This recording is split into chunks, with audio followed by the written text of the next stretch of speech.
हे आपल्या भारुडातून आपण साकार करत आहोत. दूरचं काही दिसत नाही, जवळचं काही सुचत नाही, घाई करा चष्म्याची चष्म्याची,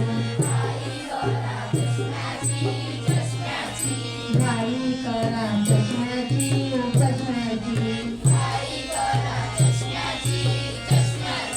वय झालं माझं पन्नाशी पन्नाशी, भीती वाटते मरणाची मरणाची.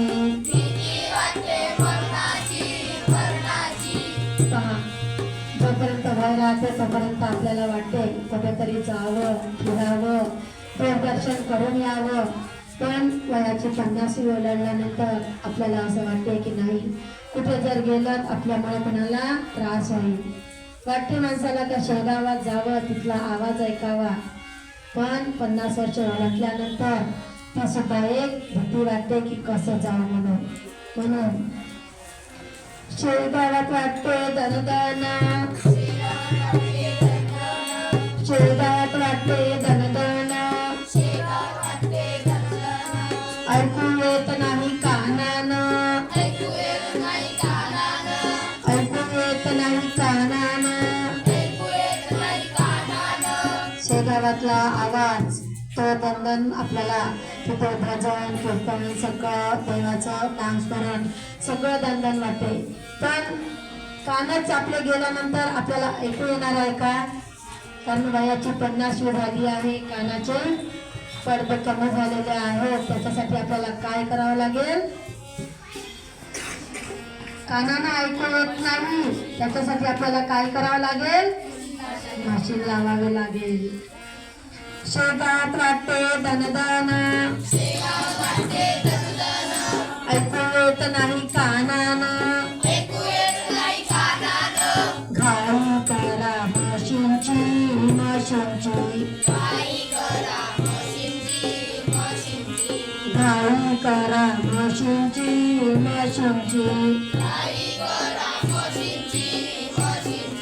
वय झालं माझं पन्नाशी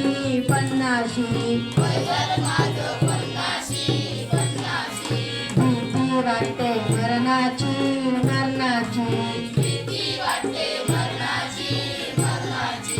पहा, म्हातारं झालं माणूस की हातपाय थरथर कापतात. हाताने काही म्हणत नाही, पायाने चालणं होत नाही. म्हणून या भारुडामध्ये काय म्हणतात?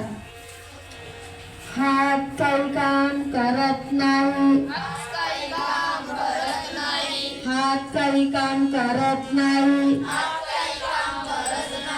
पाय काही भरत नाही, पाय काही भरत नाही,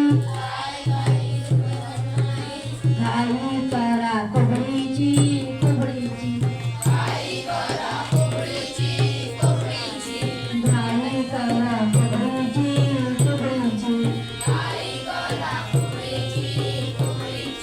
वय झालं माझं पन्नाशी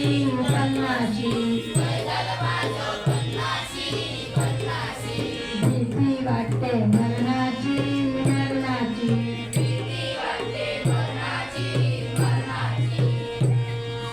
शेवटी ते थकून जातात. कानाची मशीन लावते, डोळ्याला चष्मा लावते, सगळं करून शकते.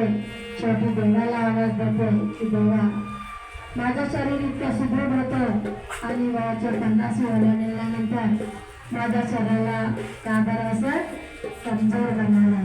म्हणून तो देवाचं नामस्मरण करून देवाला आवाज देते आणि म्हणते, एका जनार्दनी समरस आली, एका जनार्दनी समरस आली, हरिचरणी मी लीन झाली, हरिचरणी मी लीन झाली, घाई करा हरिनामाची हरिनामाची, घाई करा हरिनामाची हरिनामाची, शेवटी काय करावं लागते, कामं बनले नाही, कुठं जाणं झालं नाही तर एखाद्या मंदिरात बसून किंवा घरी बसून हरिनामाचं नामस्मरण करावं लागते आपल्याला. लक्षात आलं तुमच्या सगळ्यांच्या?